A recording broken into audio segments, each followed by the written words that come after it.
Look, I want you to be honest with yourself for a second. Right now, in your driveway or parking spot, there's probably a car sitting there that's worth more than you have in your savings account. And if I'm wrong about that, there's a pretty good chance you've got a monthly car payment that's larger than the amount you invested last month. Now, here's the thing. I'm not judging you, because 5 years ago, that was me. I remember sitting in a Nissan dealership convincing myself that a $32,000 car was a smart investment because it was certified pre-owned and came with a warranty. I remember the salesperson nodding along as I explained how I needed something reliable for my commute. I remember feeling like an adult, like I was making it, as I signed those papers for a $480 monthly payment. What I didn't realize at that moment was that I had just locked myself into staying broke for the next 5 years. Not because I couldn't afford the payment, I could technically, but because every single month $480 was flowing out of my account into a depreciating asset instead of working for me. And the crazy part, I thought I was being responsible. I thought I was doing the right thing. My name is Rayhan, and I spend way too much time thinking about the invisible financial decisions that quietly destroy people's ability to build wealth. If you're someone who makes decent money, pays your bills on time, maybe even has a budget, but still feels like you're running in place financially, like you're doing everything you're supposed to do but somehow never getting ahead, make sure to hit that subscribe button, because this video is specifically for you. Today we're talking about what I call the $7,500 car rule, and I'm going to show you exactly how the car you drive right now might be the single biggest obstacle between you and financial freedom, even if you can afford the payment. Because this isn't about whether you can afford it, it's about what that decision costs you in opportunity, in flexibility, and ultimately in wealth. So let's start with some numbers that honestly should make you uncomfortable. According to Experian's 2024 Automotive Finance Report, the average monthly payment for a new car in America is $734. For used cars, it's $525. And the average loan term has crept up to 68 months for new vehicles. That's 5 years and 8 months of your life committed to paying for something that's losing value every single day. But here's the statistic that keeps me up at night. According to the Federal Reserve, 37% of Americans would need to borrow money or sell something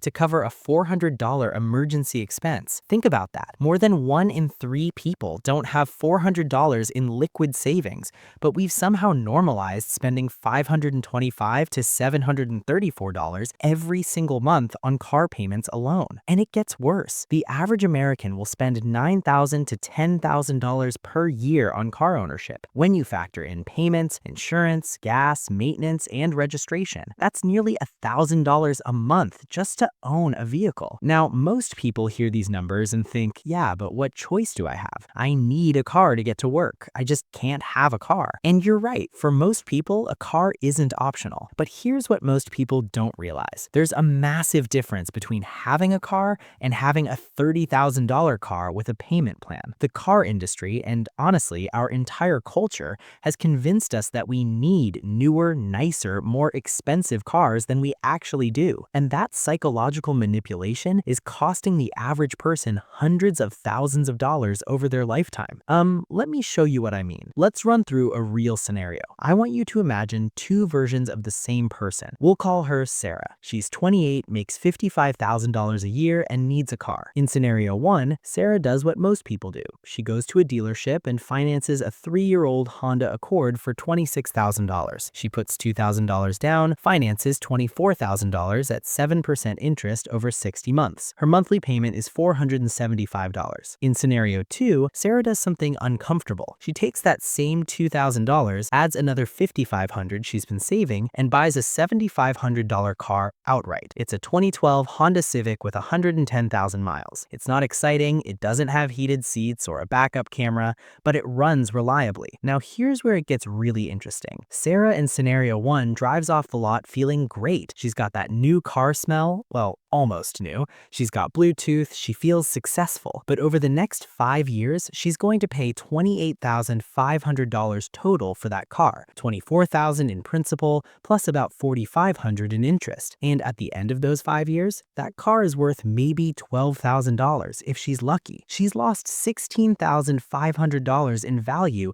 and paid $4,500 in interest. That's $21,000 that just evaporated. Sarah in scenario 2 drives off feeling, okay, probably a little disappointed, right? Her friends friends have nicer cars, her car doesn't have all the features, but here's what happens. That $475 she's not paying each month, she splits it. $250 goes into an emergency fund, $225 goes into a Roth IRA invested in index funds. After 5 years, let's do the math. Her emergency fund has grown to $15,000 plus a bit of interest. Her Roth IRA, assuming a conservative 8% annual return, has grown to about $16,700. That's over $31,000 in assets she's built while scenario 1 Sarah was making car payments. But wait, there's more. And this is the part that most people never think about. Sarah number 2's car is probably still worth $3,000 to $4,000. It's older, sure, but those Civics run forever. So her total net position is actually around $34,000 positive compared to scenario 1 Sarah's position of negative $9,000. The difference between what she paid and what the car is worth. That's a $43,000 swing in just 5 years from one decision, one choice about a car. Now, you might be thinking, okay, Rayhan, I get the math, but you're ignoring the fact that a newer car is more reliable. I'm going to spend that difference in repairs anyway. And look, I hear this objection all the time, so let's address it head on, because it's actually a fascinating psychological trap. There's this phenomenon in behavioral economics called loss aversion, where people overweight the pain of potential losses compared to the pleasure of equivalent gains. When you think about buying an older car, your brain immediately fixates on the possibility of a $1,500 transmission repair. That potential loss feels enormous and scary. But here's what your brain conveniently ignores. You're guaranteeing a loss of $21,000 through depreciation and interest by buying the newer car. You're choosing a certain loss of $21,000 to avoid a possible loss of maybe $2,000 to $3,000 in repairs. It makes no logical sense, but it feels safer because the loss is spread out over time in small monthly chunks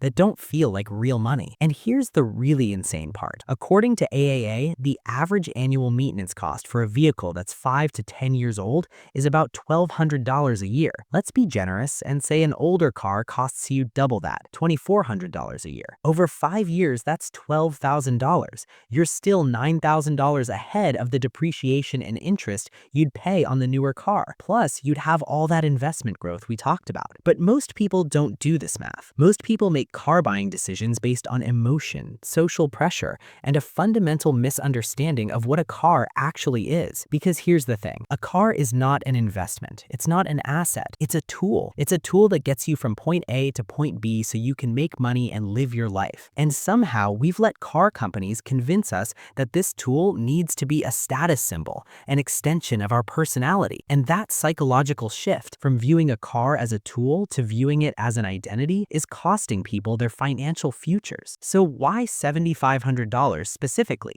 Why is that the number? Well, honestly, it's not a hard line. It could be $6,000, it could be $9,000, depending on your market. But $7,500 represents a sweet spot where you can find a functional, reliable vehicle without taking on debt or tying up too much capital in a depreciating asset. At $7,500, you can find a 2010 to 2014 Honda Civic or Accord with 100,000 to 130,000 miles, a 2011 to 2013 Toyota Corolla or Camry with similar mileage, a 2012 to 2015 Mazda 3, a 2010 to 2013 Hyundai Elantra or Sonata. Are these exciting cars? No. Will they impress anyone? Absolutely not.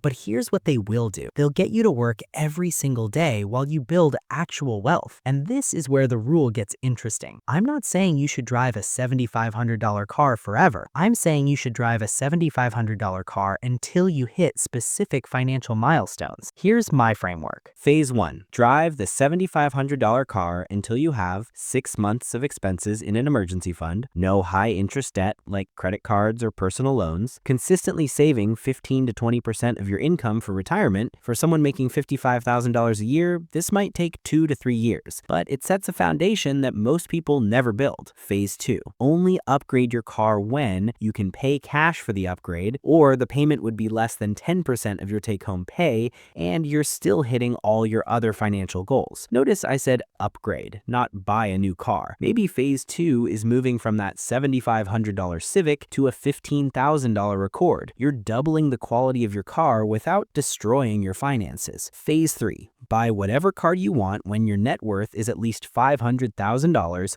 or the total cost of the car is less than 10% of your net worth. This is when you've actually built enough wealth that a car purchase, even an expensive one, isn't going to derail your financial trajectory. Most people do this backwards. They buy the phase 3 car when they're still in phase 1, which is exactly why they never make it to phase 3 financially. But here's what nobody talks about. The $7,500 car rule isn't just about the money you save. It's about the psychological freedom and flexibility it creates. When you don't have a car payment, you have options. You can take a lower paying job that you're passionate about. You can handle a medical emergency without panic. You can invest aggressively in opportunities when they come up. You can quit a toxic work environment without having to line up another job first. I learned this the hard way. When I had that $480 car payment, I stayed in a job I hated for an extra year because I felt trapped. The payment felt like handcuffs.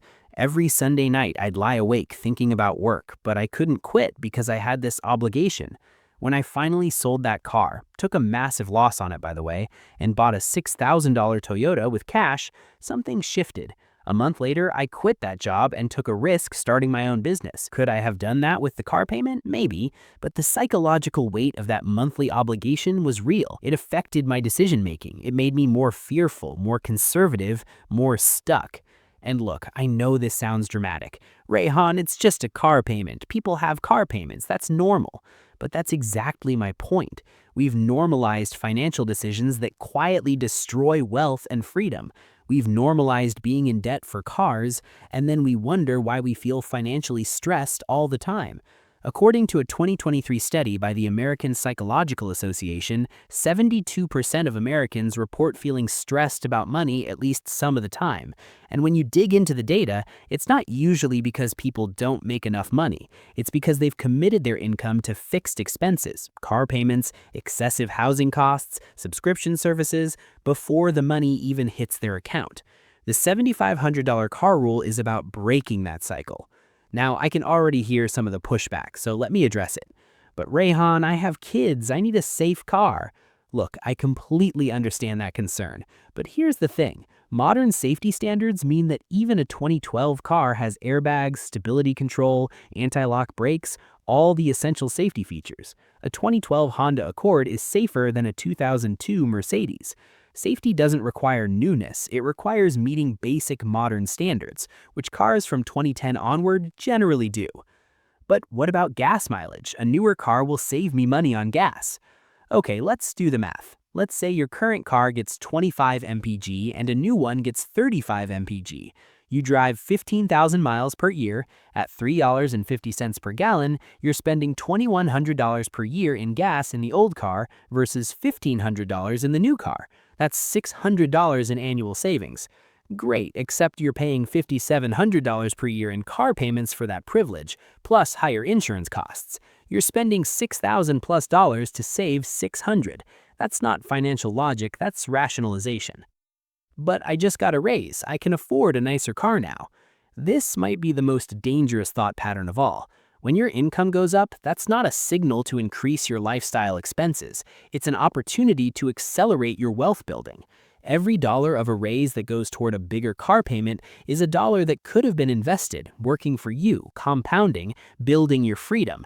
There's a concept in finance called lifestyle inflation, and it's absolutely insidious. You get a $10,000 raise, so you upgrade your car, move to a slightly nicer apartment, eat out a bit more, and somehow, mysteriously, you're not any better off financially than you were before the raise. You're just working harder to sustain a more expensive life. All right, so what do you actually do with this information? If you currently have a car payment, here's your action plan. Step 1. Calculate the real cost.